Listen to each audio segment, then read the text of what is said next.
Hey, Patrick. Hey, Michael J. Today I'd like to be thankful for the Revenge of Feasting Troll King. I mean, it's so topical. It was Yes, the feasting holiday this week, and the Troll and you King. are the Troll King. Oh, I mean, he is.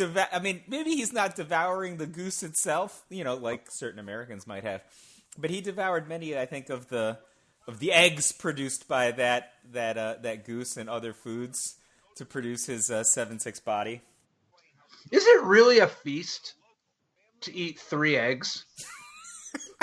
Like, you Or asked. is it, or like, I guess, like, maybe, like, some eggs and some crumbs?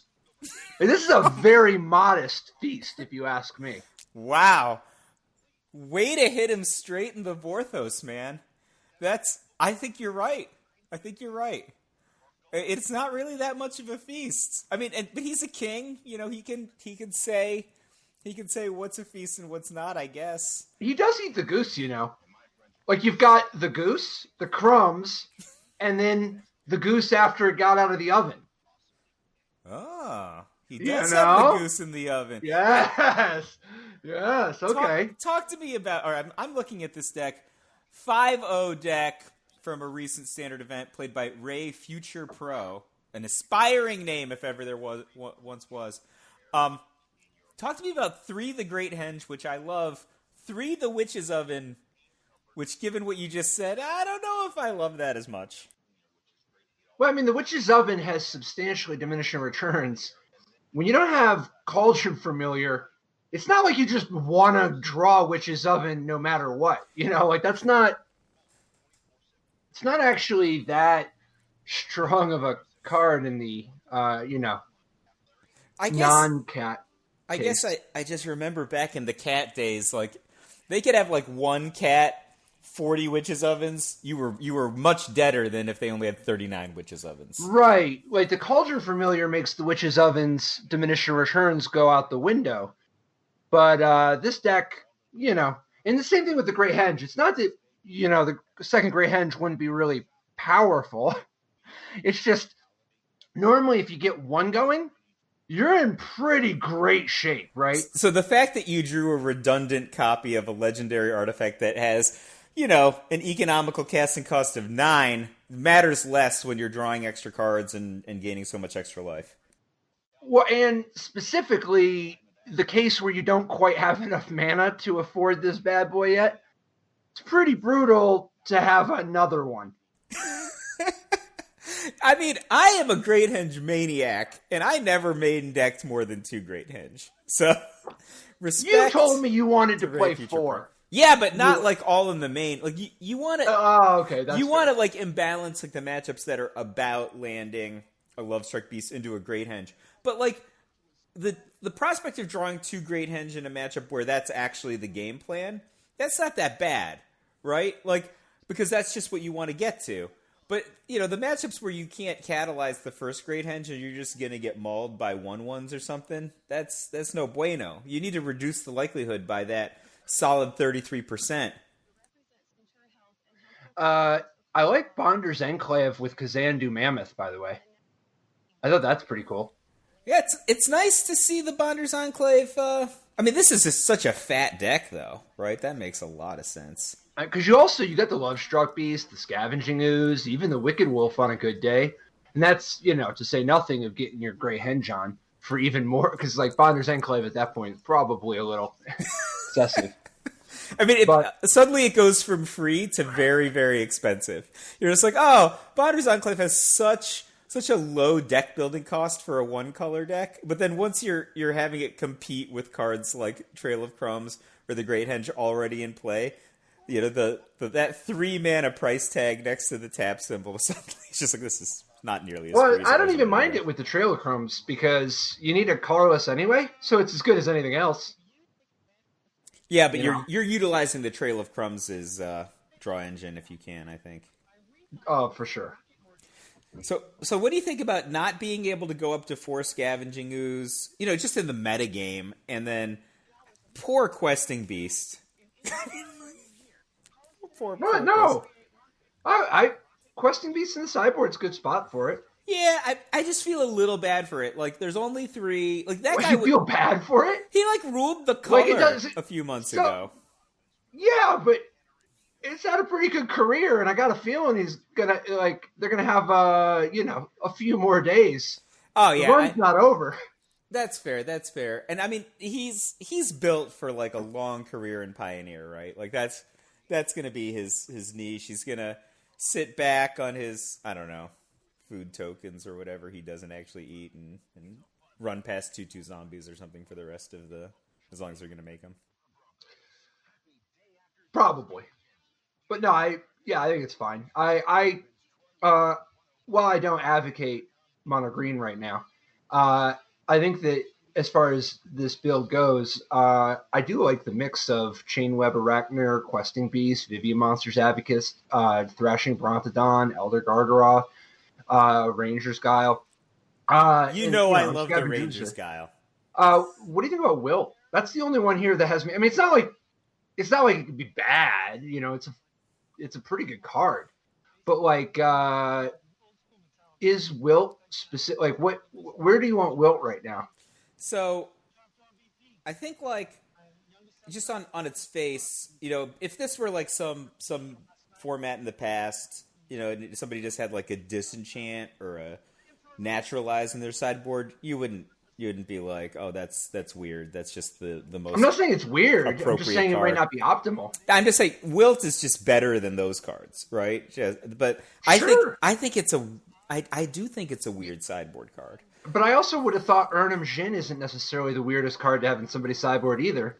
And Questing Beast is better than that card. Yeah, yeah. I think like just like Wilt seems like a low impact sideboard card to me, Really? especially. Eh. See, I thought Wilt is actually potentially high impact if it actually has enough purpose. It just doesn't.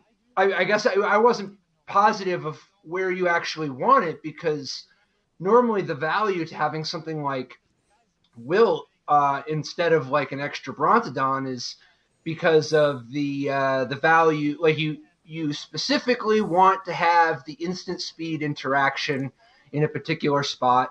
Like you're willing to give up the value of thrashing Brontodon against like red decks because you just really want to have that extra trick um, and the tempo. And like it's not like people aren't playing artifacts and enchantments. It's just that most of the artifacts and enchantments people are playing right now, it's not like they're. I mean, so if you wilt the Great Henge, obviously that's pretty rad, right? Yeah. But yeah, but like, how long are you going to be holding that card for that possibility? It's not like you want to have a wilt against the mirror. I See, mean, maybe it's fine. I thought I would not bring Wilt in the mirror, right? Oh, maybe they If have the mirror Trailocrumbs? doesn't usually have trail crumbs, I agree that if they're playing a trail crumbs deck, right?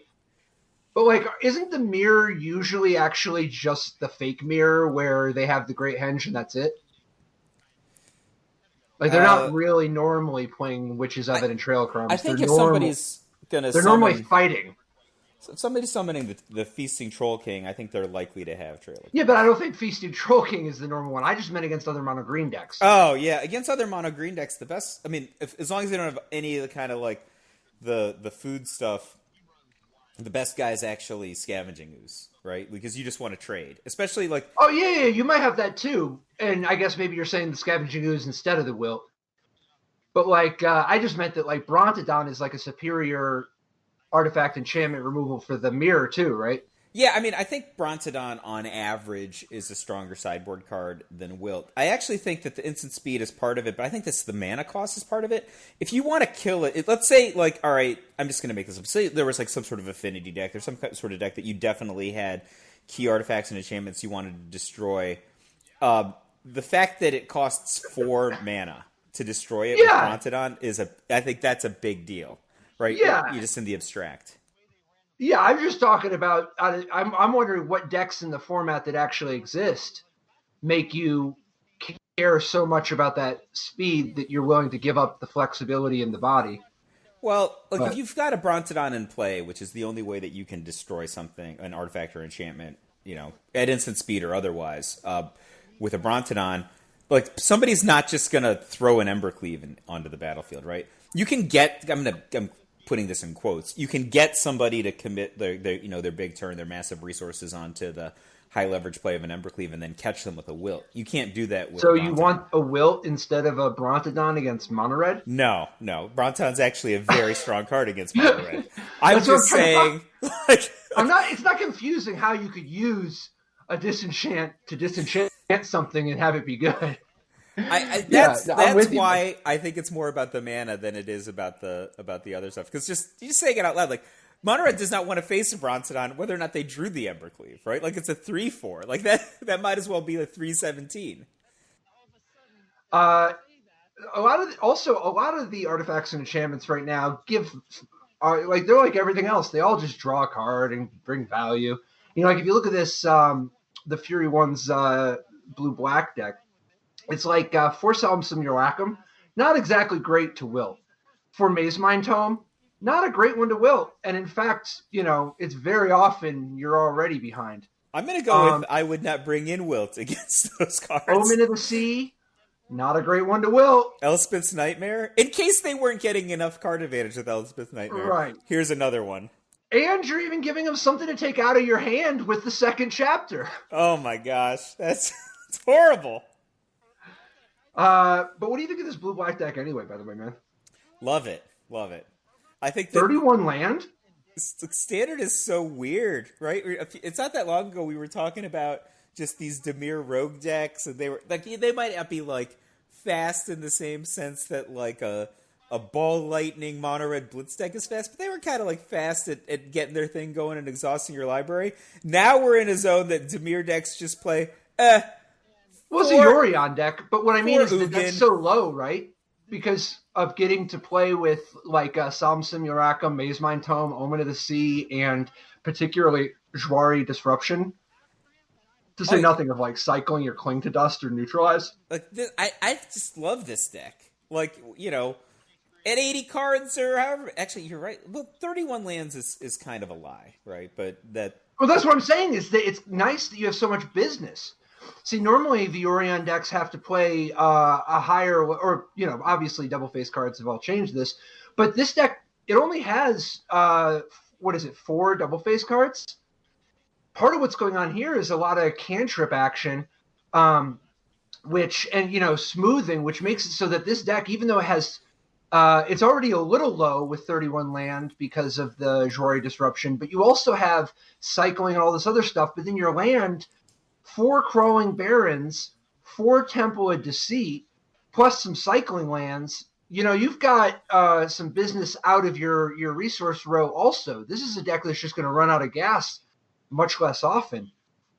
And then Yorion blinking Elspeth's Nightmare. That's kind of a new one, right? how about Yorion blinking these creatures? Atris? Yeah, that's not a new one. That is just, that's just dope. I haven't seen that in a while. I mean, I know it's not new, but Normally, I haven't seen it in blue black. I always saw it in Esper. Yeah. I agree. Yeah, I don't know. I like the Yorion aspect of this deck. There's lots of good stuff to blink, like that we've seen out of Azorius or Esper decks. I mean, I think that the Maze Mind Tome reset's actually pretty cool, right? Same. And I think the Omen of the Sea is, that's a classic, but it's real good in this deck. Like, this deck uses Omen of the Sea better than most of the Yorion decks that don't have, 4 Heartless Act, 2 Essence Scatter, 4 Jwari Disruption, 2 Negate. Yes. This is the first blue-black control deck that I've actually liked in this format. Strong agree. I like almost everything about this deck. The curve is a word that I'm barely applicable here, but I mean, 2 Ashiok, 4 Ugin on top. Like, just imagine you cut off the 6 Planeswalker section and just pretend there were just 6 anything else, like interaction of cards, card draw, or whatever. This would already be, on power level, one of the strongest decks in the field, I think. Right? Like, Yorion, blinking Atris and stuff, but it just goes so high. Yeah, I mean, there's a lot of good stuff in the format, but I'll tell you what, for a deck that has this many cards that cost, this much cheap, versatile interaction, it's a shockingly powerful deck. So I think this is a really awesome combination of getting enough power out of Yorion to actually keep up with everybody and to be able to justify all this one-for-one removal. I'm excited about this deck. This is fine. This is a real nice advancement, and there's a lot of great stuff. It's not just I love Maze Mind Tome anyway, and Same. And I think Ugin is that's a pretty big game. But I think for extinction events, that's another one I'm real into. And then the sideboard 3 Shadows Verdict, I think that's actually really kind of exciting. Like Shadow's Verdict hasn't seen as much play as a lot of sweepers you might be, see from Black at times, but I think it's actually kind of a nice dimension to add here. Yeah, that's a I don't know what word to use. It hasn't been popular yet, right? It's kind of a high casting cost for its impact to the battlefield. So I think it's that second clause that's getting it here. Well, yeah, I mean, part of it is being able to hit Croxa in addition to sweeping if you're playing against red, being able to sweep the whole board and then also hit their Flamewake Phoenix and their Croxa. That's like a nice solve it all, right? Yeah, I think you had me at Croxa. That makes a huge amount of sense. Croxa is just Uro now, right? Not as Uro as Uro, but it's the Uro that we have. Yeah, and it's an awful lot of an Uro for not Uro. You know what I mean? That's not given the absence of real Uro. You know what I really like about this deck? Because I like things that make me think about stuff a little bit. 4 Shark Typhoon in the sideboard. Isn't that just the classic card you would play in the main deck? Yeah, but I actually don't mind it. Because if you think that the format's going to have, if you're thinking that people just have dead removal anyway, for instance, if everybody else has stuff like Heartless Act, it's not the Shark Typhoon still cantrips and it's still probably good.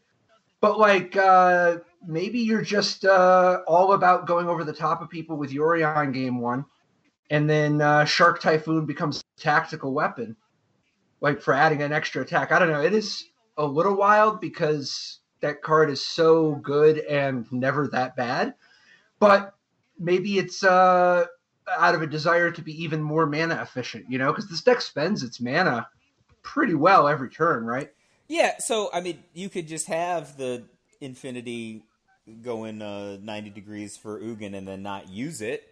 Maybe you think that somebody's going to get you straight up with a Jawari Disruption or something. I think having a Shark Typhoon in your hand in that spot is a pretty good way to not spend your mana and then spend your mana.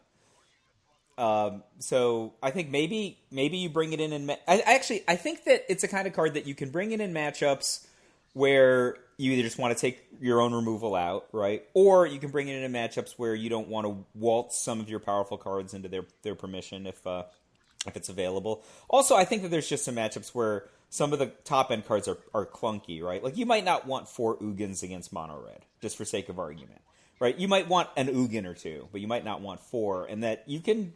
The fact that you can utilize Shark Typhoon for very, very much less mana, right? And even maybe get a trade in, a profitable trade for 3 mana. That's... I think that might be better than the third Ugin or something in certain matchups. Yeah, sure. I don't know. Maybe I'm a sucker, but I kind of imagine boarding it against everybody. Yeah, but you board it in for different stuff, I guess I wouldn't board it in against mono green. I don't know. So do you like this blue-black build better, or the more exotic... I guess it's a non-Yorion deck, so it's not even really the same deck at all, but it's got a lot of the same interaction. Ajani Alex's list is a 60-card deck that splashes green for Garruk Cursed Huntsman and Polukranos. Unchained, and has a Jace Mirror Mage package. I like the blue-black version better, full stop, but I do think that this deck is worth a discussion. This seems almost like a Prime Directive situation to me. I think that the blue-black version at 80 cards is just a stronger choice than the 60 card version with the extra color. I think so too. I will say that I like Will a lot better in this deck. Yeah. I mean, so here's the thing. This deck does have like a minor amount of inevitability because of the Pelucranos Unchained, but there's only one copy in the main deck, and it's not like really working to get the Pelucranos going. You know? It's not like, I mean, how much inevitability do you really have with the Pelucranos when you're talking about, like, the alternative is Elspeth's Nightmare? Yeah, I mean, also, I guess you don't have a lot of inevitability with one Pelucranos. Or Extinction Event. Against an 80 card deck, right? Or like, Ugin. Even if they're like, every card in this deck beats Pelucranos. Yeah, I don't know, man. This just seems more and more like a But I just love seeing Jace Mirror Mage getting some action, man. I do think that Jace Mirror Mage is one of the many, many, many, many victims of Yorion, where it's like, and stuff like Shark Typhoon and Maze Mind Tome. And while this deck does have 2 Maze Mind Tomes and 2 Shark Typhoons, it could easily just have more of both, right? Or more of either, right? So, like, there's 2 Maze Mind Tome and 2 Shark Typhoon. If we go back to the Fury 1 987's deck, they just played 4 Maze Mind Tomes in the main deck and then all their Shark Typhoons in the sideboard. I think, like, if I were to go this direction, I'd probably just play more Maze Mind Tomes and not play any Shark Typhoons if I was going to play 4 total, right? I mean, besides which, maybe you just cut cards like Garruk or Pelucranos and just play the Shark Typhoons in those slots and not have to have the next color. See, the important thing, the reason I don't think Shark Typhoon is even that necessarily that good in this deck is these 2 decks are deceptively different in actual game plan. Like the entire approach. This is a tap out control deck. It has almost no permission. You know, you've got like out of the 2 Thassa's interventions, which are often card draw sources, right? But that's it. This is not a control deck in the like blue-black control sort of vein of like I've got Jari's Disruption and Essence Scatter and Negate and a full set of neutralizes. This deck is really just trying to play removal spells, buy some time, try to get a little bit of an advantage from something like one of these Planeswalkers or any of the other mid-speed things to just bridge. But then the way it tries to win the game is playing its Brain Geyser on 7, your favorite, the Seagate Restoration. Yeah, I just keep getting proved wrong different ways each week. And I'm happy about it. It's the only way you can learn. Well, maybe not the only way you can learn, but it is a memorable, if painful, way to learn. Here's a different question, right? Because I agree with everything you just said. Where would you actually want to be playing a Johnny_Alex's green splashing deck versus the Fury 1987's blue-black deck? Because like if all the matchups are just better, again mono green, right? Mono green. I don't know that I like. I think I like the blue-black deck better in every other matchup that's coming to mind anyway. So okay, let's go with mono green for a second. In game 1 situations, the blue-black deck has Ugin. Like, mono green often doesn't come back from a single Ugin. If you can make it that far. Okay. Well, I mean, just the mono green deck we were looking at the beginning is not a fast mono green deck. It's kind of a very mid-range mono green deck. So, but even if you just, like, okay, imagine that you're playing the Great Henge and your opponent is playing this blue-black, the Fury 1's blue-black control deck. Yeah.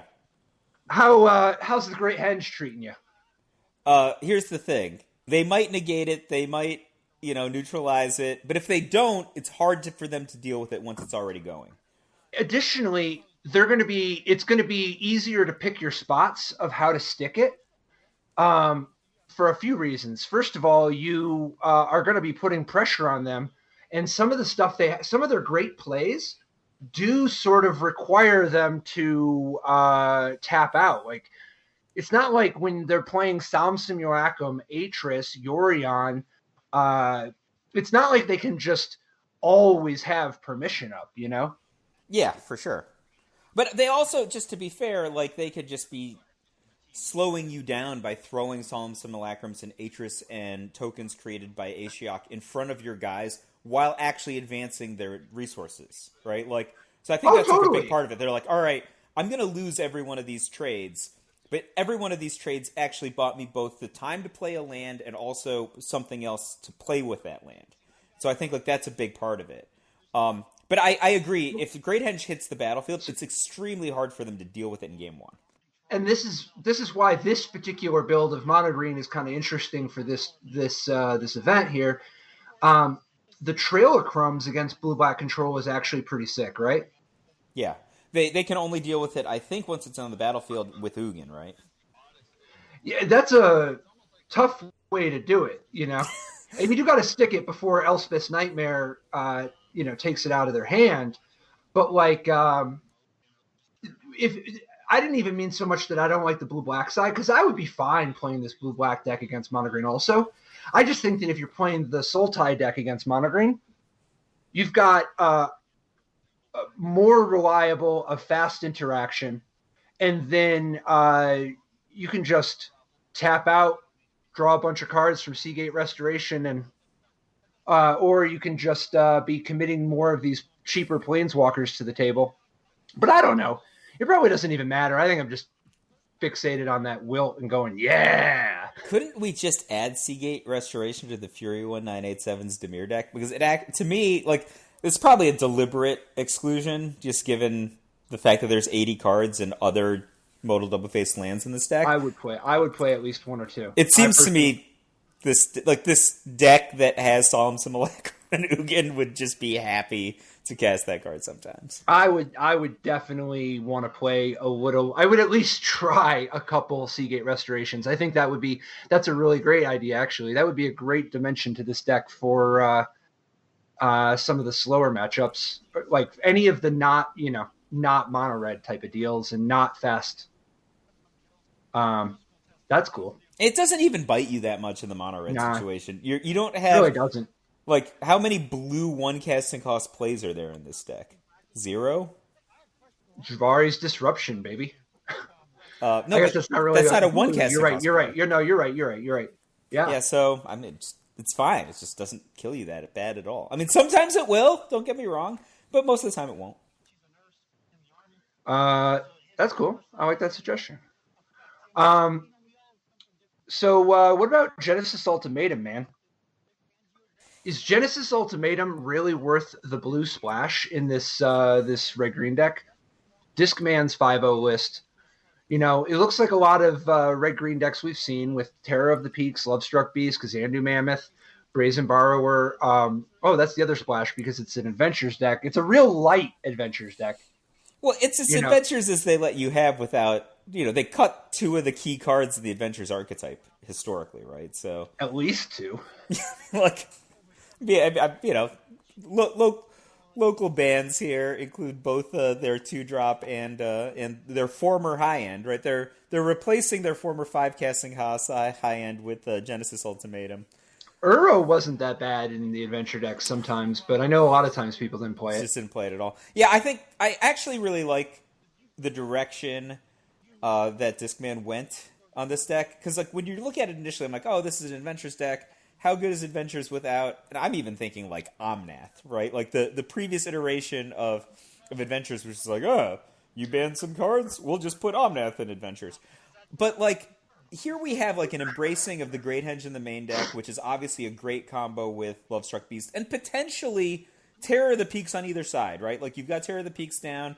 It has 5 power. It can power out the Great Henge just the same way that Lovestruck Beast would. Or you get the Great Henge out, you can cast your 5 casting cost spell. I actually think Beanstalk Giant is an underrated way to Great Henge. Like, it sounds kind of funny, but I think that it, like...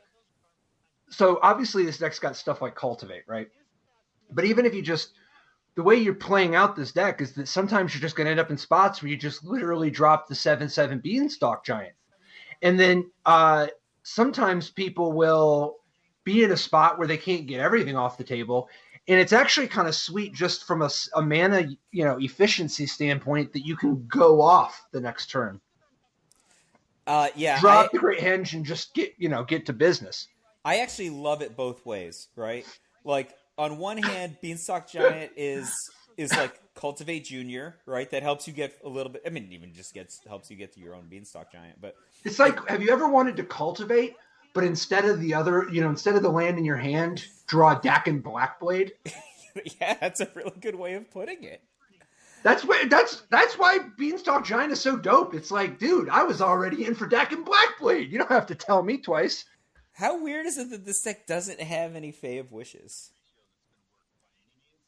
That's at least a little weird to me, actually. Like, yeah, it's just no, we don't need it. Like, where do you not want Fae? I guess it's a little slow, but it's not I don't slow. know. Fae of Wishes is doomed for mono red. You just play it as the blocker. Then you buy infinity time to get to. They can't. I don't think you just show up with 4 Genesis Ultimatum and 2 the Great Henge because you're like, how can I maximize against mono red? Yeah, that's not a good. Well, no, I don't know. Lovestruck Beast Great Henge is also good against mono red. I'm not sure. Okay, like that's actually a very. Maybe good you're plan just against so them. good against. Besides, who even plays mono red, man? I don't know. What do you think of the blue black rogues deck? Like, obviously, I like seeing Into the Story continuing to just be a staple for these decks now. Awesome. But the 2 main deck Lull Mages dominations is kind of that raises an eyebrow.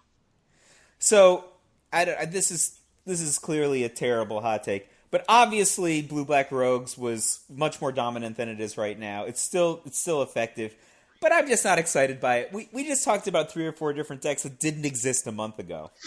But do you think Lull Mage's domination is like, is that the real deal, or was it just like a one-off experiment here? I think it's very good. I think like so you do like it main deck? Oh yeah. I think like it fills a lot of the gaps that the Dimir Rogues deck has on the fundamentals, right? Like, first of all, even if its creatures do cool stuff, right? None of them are very big. Right? Like, Lull Mage's domination just gives you a different dimension. And I don't know that being very big is a necessary thing when you have 1-for-1 removal, the ability to interact with somebody's graveyard, and this deck obviously could just reload. It's like a mini Necro deck, right? You're using Into the Story to get more cheap creatures and more cheap removal. But it is... 4 mana draw 4 is a pretty big game. Yeah, it's just like... Lull Mage's domination is like, I don't know. It's like your Contagion / Nevinrall's disc while you're drawing all these extra cards. I kind of picture it being like, I guess, I mean, obviously it's like a Threads of Disloyalty of sorts, but how much of a tempo play is it? Like isn't that just very mana efficient sometimes? Yeah, but at one level, you can just make the argument like that could have just been more Heartless Acts or something along those lines. Well, but now you have a creature, though. Yeah, that's my whole point, right? You will often get a creature that's not better. Better's the wrong word, because your creatures are highly purposeful in this deck. But certainly bigger, right, than your 1/1s or 1/3s or whatever you've got. That's what I think that gives the Lull Mage's domination gives to this archetype. See, I'm kind of surprised you're not more into the Lull Mage's domination just as a card in general. Like, I get that, like, from a positioning standpoint, it's not like you want to draw this against that Atris Psalm Simulacrum deck. But, like, just from a spending your mana efficiently, if you, like, a lot of people are playing 3s right now, right? Like a Xandu Mammoth and Bone Crusher Giant, Lovestruck Beast even, and this is a deck that can actually power it up. Oh, that's a nice take, Lovestruck Beast. But like, because if you got a Wind Robber and you can make their Lovestruck Beast attack, like you're kind of doing it. But like, spending 3 mana to get a 3 mana play and remove your opponent's 3 mana play, like you kind of did something right there, right? No, I like this card. I like this card. I got no beef with it. The one thing that I would say, just thinking about this, is why is this card better than Murderous Rider for 3? Right? Like, if you imagine for a second... Because Murderous Rider, you got to spend 6 to get the same thing I just described for 3. Except for sometimes you're playing against decks that don't have stuff that you can that you can get for 3. Instead, they just have Ugins or something. And Murderous Rider has ample text against those people. And It does, but and it's like not. That's not the way you want to fight them. Like, I don't want to have Murderous Rider against Ugin. Like, I would it's not fine. mind having Murderous Rider against Ugin. I wouldn't mind, but like, that's not where you want to be. Like, that's not the plan, right? Like, no, it's. I mean, no, it's not the plan. But Low Mage's Domination is not doing very much for you there. No, that's the problem. I think that if it weren't for all the various Ugin decks and all these different blue-black X or blue-white X or these decks that go real big, that's kind of the problem with Low Mage's Domination, or else I think that you would just play a main deck like a lot. Like, it seems like a really good payoff. I actually think the card's pretty good against the kind of the red spoilers, right? Like, isn't this good against like an Ox? Like, can they really deal with their own Ox? That's a question. And it's only 5 mana to steal the Ox. It's I think that's good beats. Like, yeah. I think that it's easy to forget the difference between control magics that can be beat by some kind of a disenchant effect versus the spells that are just one and done. Yeah, because if this were just a regular control magic, that Wilt would suddenly be good. Right, or So the Brontodon or Wilt, whatever, man, right? Yeah. They just incidentally are like, oh, I guess I have this Brontodon here. So I do like the Little Mage's Domination. I like the dimension it gives to this deck. But yeah, I think in general it's sort of one of those. Yep, it's a rogues deck. I like Lurrus. It's a good card. I like Yorion more though. There's so many things to like about the Rogues deck. I just feel like we talked about the Rogues deck infinity, and there's so many exciting things that people are doing that aren't the Rogues deck at this point. I mean, remember there was a point where like the Rogues deck was so dominant in Standard that mono red decks with Ox like literally a viable option. So another interesting part about this blue-black deck, it's been kind of on a tear. The one we talked about earlier, that almost the same list, Gracias Portanto took first place in the Standard Challenge with a copy of the blue-black Yorion deck. It's kind of just been on a tear. It's not played by that many people, but it's always 5-0. I mean, that's got to say something about it, right? Yeah, and of interest, your beloved Troll King put up another finish there with a third place finish. This time with Kogla the Titanape in the sideboard. I mean, also, dude, 3 Bonders Enclave. So we're talking about Namber Squats' version from recent third place. I actually think I like this version better than the one we talked about before. I do like the extra Bonders Enclave, and this deck's got an Ugin, right? I like that. Is so ambitious. I like getting somewhere. Like the Feasting Troll King is often the biggest guy on the battlefield, right? But the problem is, it's very bad in any situation where he's not the biggest guy. So I'll tell you why the Ugin is actually like kind of sweet and might be brilliant in this deck. I don't know. It's pretty ambitious. But the reason I like the Ugin a lot more than just like, hey, there's randomly an 8-drop in this 23-land creature deck. 4 Trail of Crumbs and 3 the Great Henge give you a very powerful way to take a board stall situation and suddenly just start digging hard. And the difference between having one Ugin to dig to or not is just so big. Because there's a lot of spots in which you could be digging hard and then it slip away because your opponent eventually can, like, whatever their game plan is, they have a plan for some inevitability. But if you have an Ugin as a trump card that you can just go over the top of their inevitability, like, for instance, you mentioned that, Pelukrinos.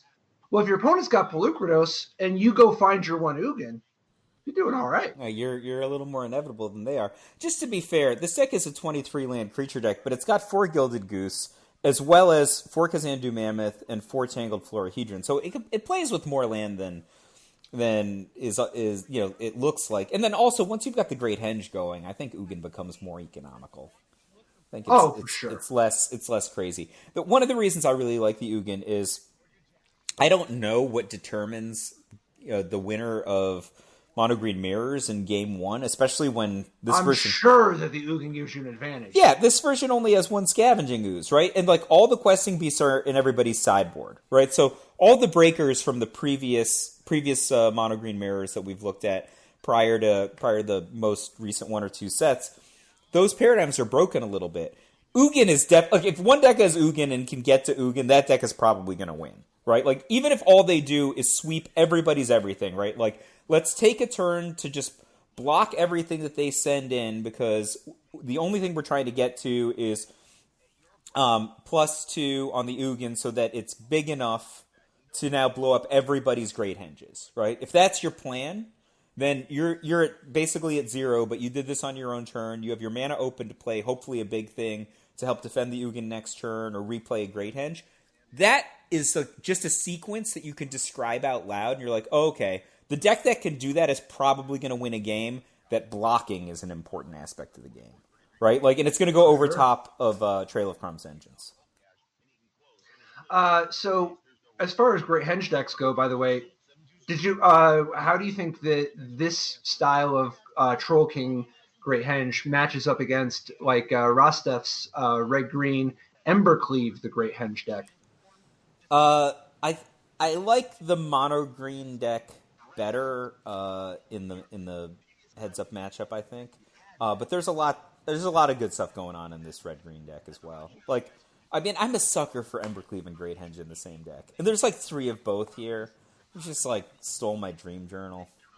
And I like all like the little sub combos, right? This is like, oh, I'm kind of an Edgewall Innkeeper deck, but I'm not really committal there. One thing that I do think is worth calling out is the 2 copies of Soul Seer in Rostov's Exactly where I deck. had went to. Right, so that is an interesting choice. You're talking about Hero's Downfall? Yeah. Instant speed, same cost as Hero's Downfall, more or less does the same stuff. I love that clause of it, and it loses Indestructible, just in case Indestructible were something that you had to deal with this. Well, time. It's Gideon, right? But I don't know. Like if you're playing some powered format, and they're like, "Oh, this is my 5/5 Gideon. Here we go." If you're playing some powered format and you're resorting to a Soul Seer, call me up. I'd love to know why. Might be right. I don't know, man. Is this card really bad? I don't know. It seems fine. I don't think it's bad at all. As long as their Planeswalker doesn't go to 6 loyalty, then you're doing all right. I mean, it can hit an opposing Vivian before they're two out of the zip code, and it kills like big things. Like, okay, imagine you're playing, if not the actual mirror, like one of the quasi mirrors of mono green versus red green opposing decks, etc.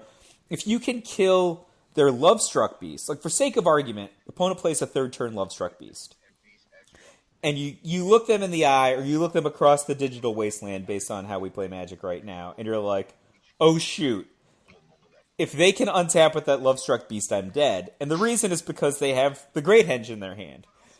Soul Searing that Lovestruck Beast, which has a convenient 5 damage versus 5 toughness, doesn't just kill the Lovestruck Beast, which, by the way, is a pretty good creature to have on the battlefield. It might, like, time walk them 3 times or something. It's not even 1 time walk, because they need a replacement Lovestruck Beast just to get to where they were before.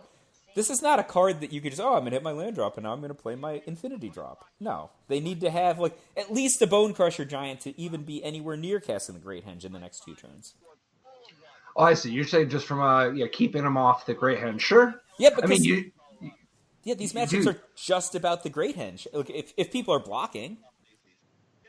Well, I guess blocking is not very good against Embercleave.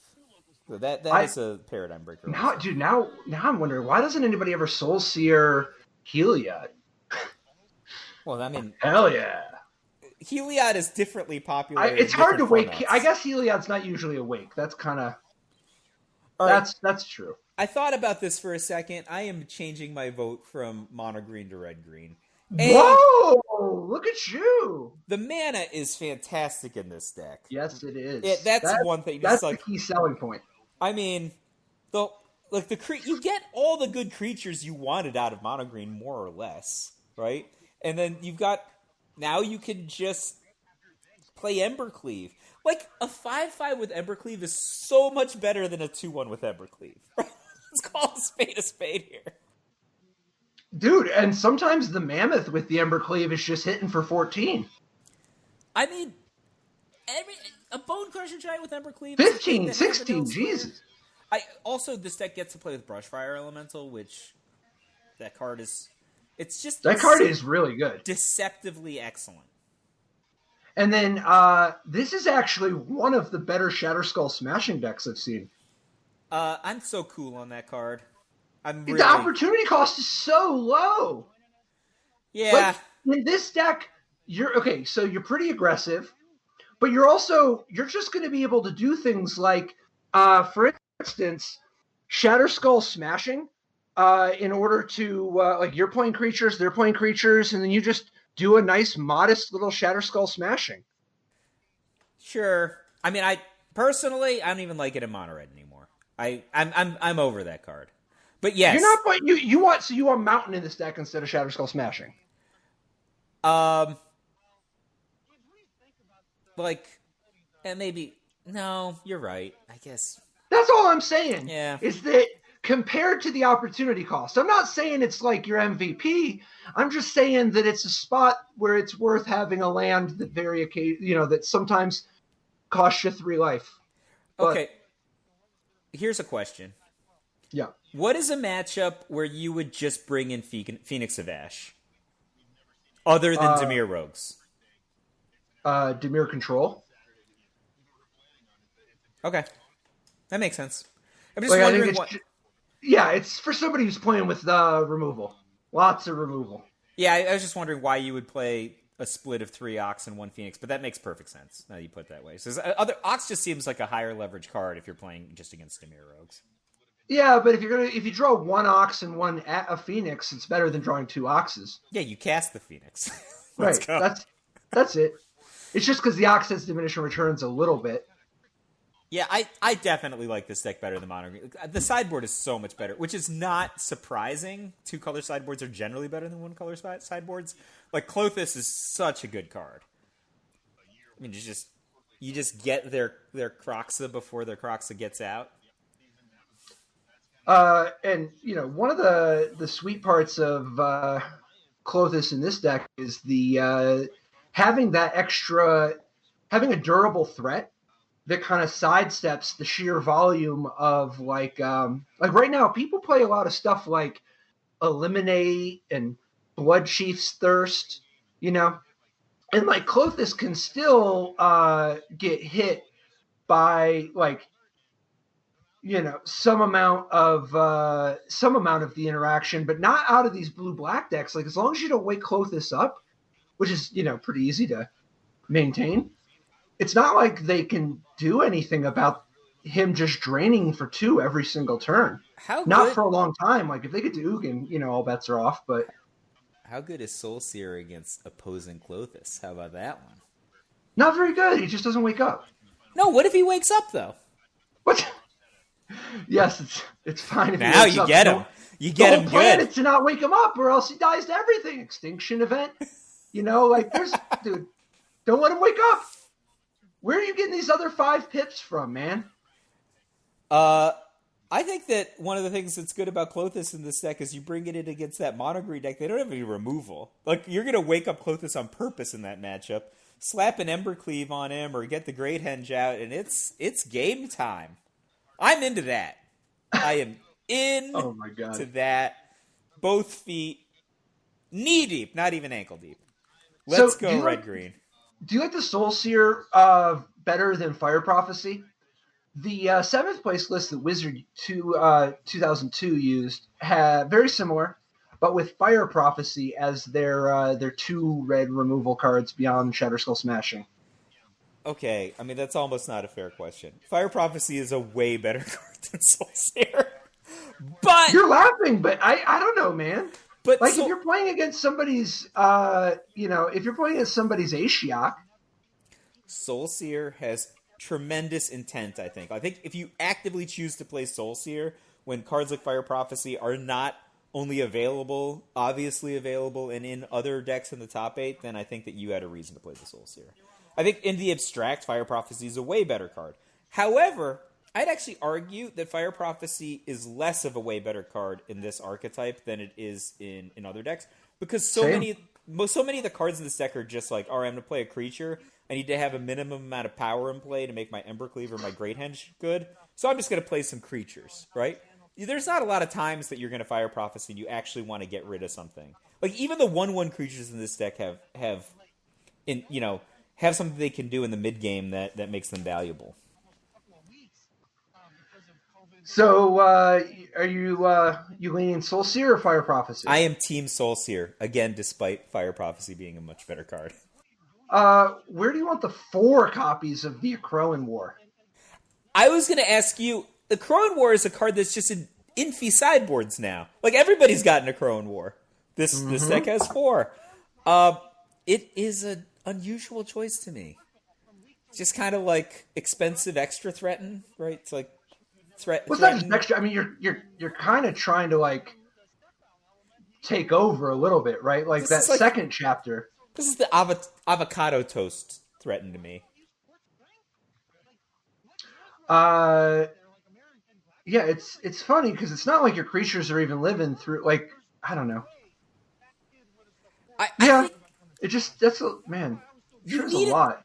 You need it to do what you want it to do in the order that you want it to do it, and you kind of need some cooperation. That's the way it plays out, right? Like against the red-green mirrors. Like if you're playing against the green creature decks, you can just get them with the whole sequence 1 into 2 into 3. You kind of win against a green deck that way, right?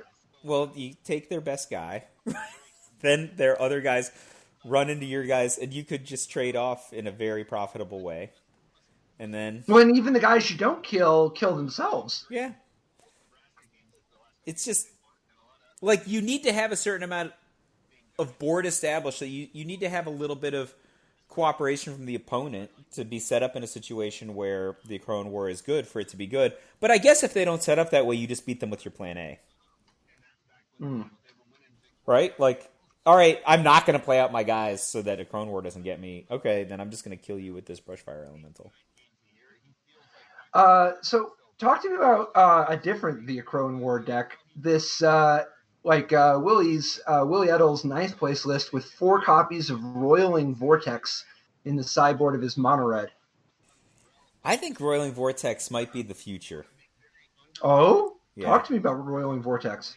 So, obviously there are comparisons made between this card and what's the classic one that costs 3? People can't gain life, but they take 2 every turn. They take a little bit less. Sulfuric Vortex, right? Yeah. So this card just does a little bit of damage, does less damage than Sulfuric Vortex, but also costs less mana. And it's also annoying that you have to leave your mana up in order to stop the life gain. But as long as you have that mana up, it's very difficult for your opponents to play kind of strategically against the Roiling Vortex. I mean, I don't think that the second clause is that valuable in Standard, but this card seems to me like it's going to have a long, long life in formats where people are actually playing a lot of cards for free.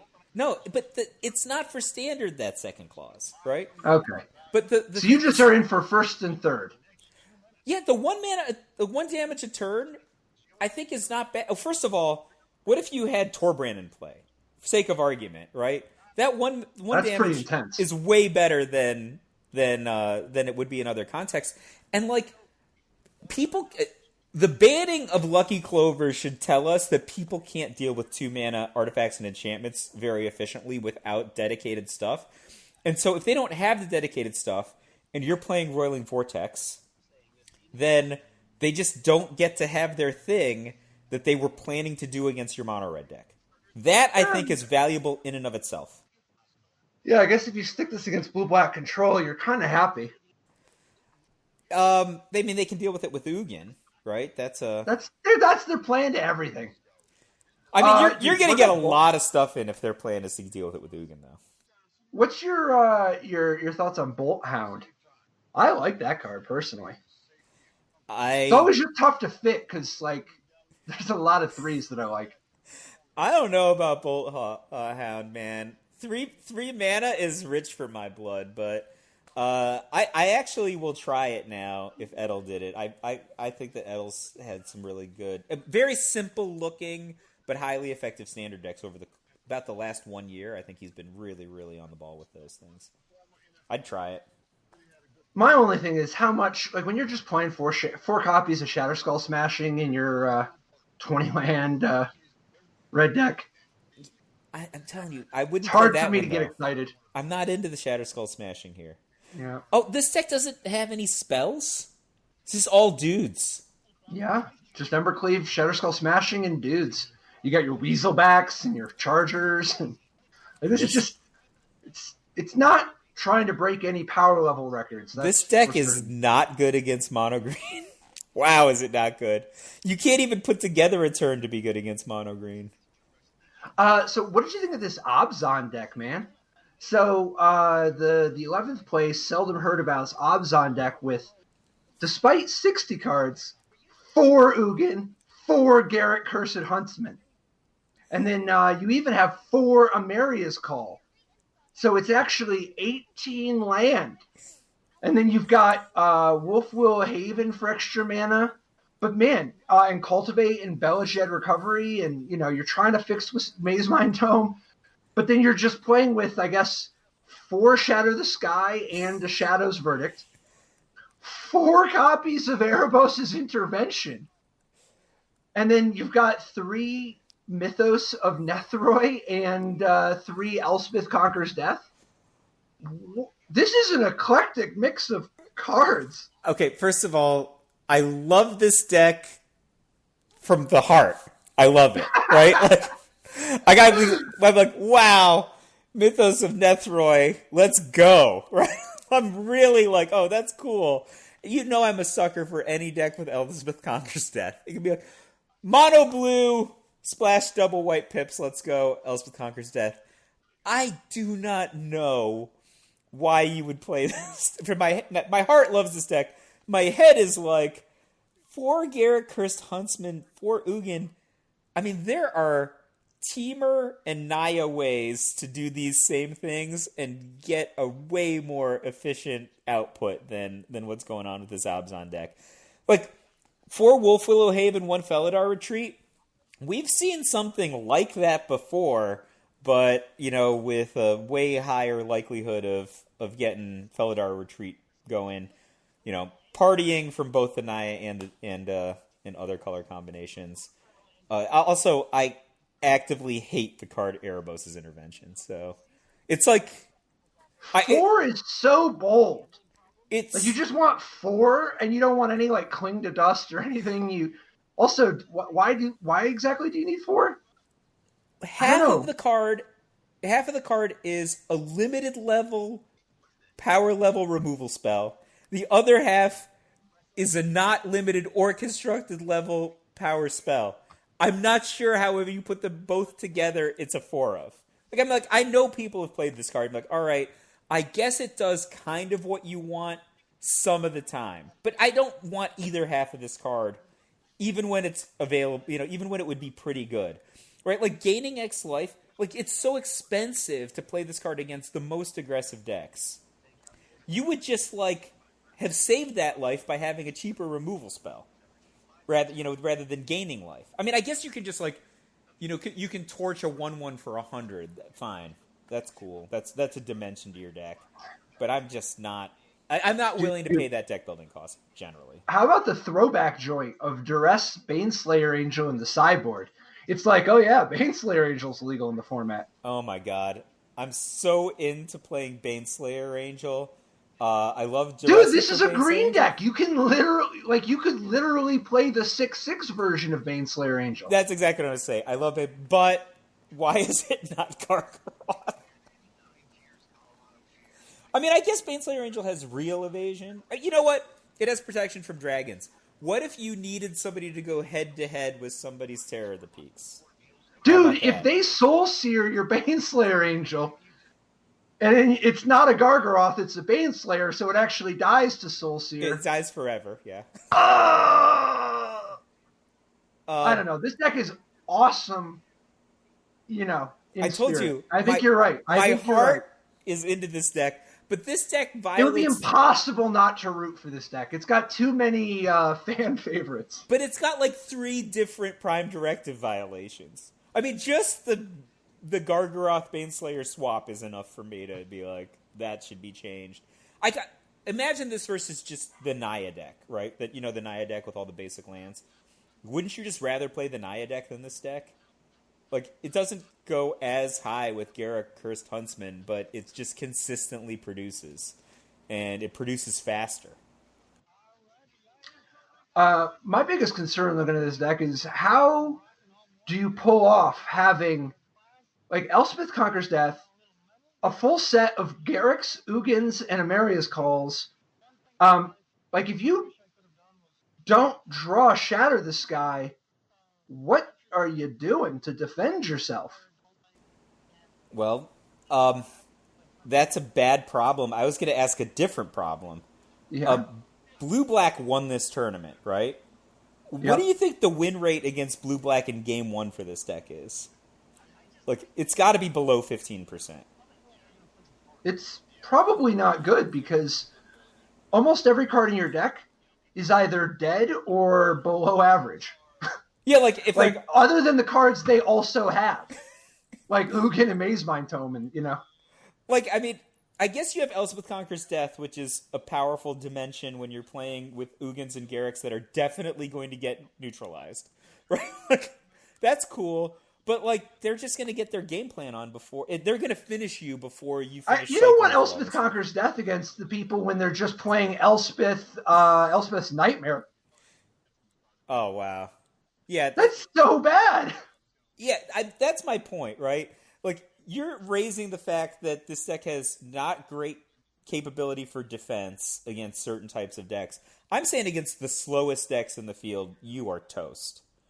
Although you do get better with duress, but the thing is, you need to have like a persistent card when you're playing a board control deck and you're sideboarding disruption and grinding to beat control decks. That's been a specialty of mine and sometimes of my deck design. You need to be able to do better than them. If they start with 4 Maze Mind Tome and you end at 4 Maze Mind Tome, but after sideboarding, they're now adding their Shark Typhoons, right?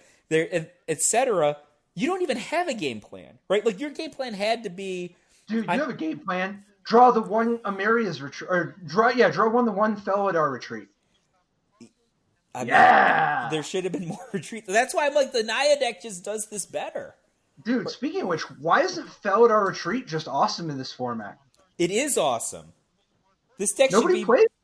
well. The Naya deck was playing 4, and they were medium popular for a while. Maybe that deck can come back, right? I think that it's the format is friendlier to that deck now, given like there's more kind of medium creature decks in the format than there were, right? Like, that deck was super super biased because of the prevalence of Dimir decks at the time, but actually the Naya deck would be better now than it was then.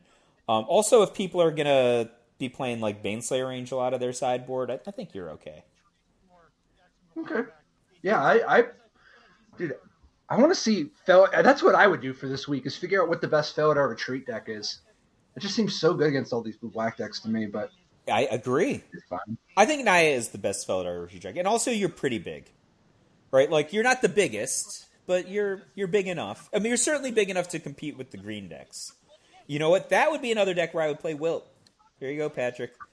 True. I would be very happy to wilt somebody's Great Henge if I were playing Naya. Or their Embercleave mid-combat, right? Like, your retreat tokens get a lot better if you kill their Embercleave while their guys are coming in. Yep. So, deck of the week, blue black Yorion. Blue black for sure. I mean, Yep. it really good finishes. Not for nothing, the one that won the tournament we were just talking about, Gracias Portanos, also did not play Seagate Restoration. Just Putting it Opportunity out there. there. I think that's a place that could potentially be explored, if not improved. Same. All right, dude. All right. Bye, Patrick. See you next week.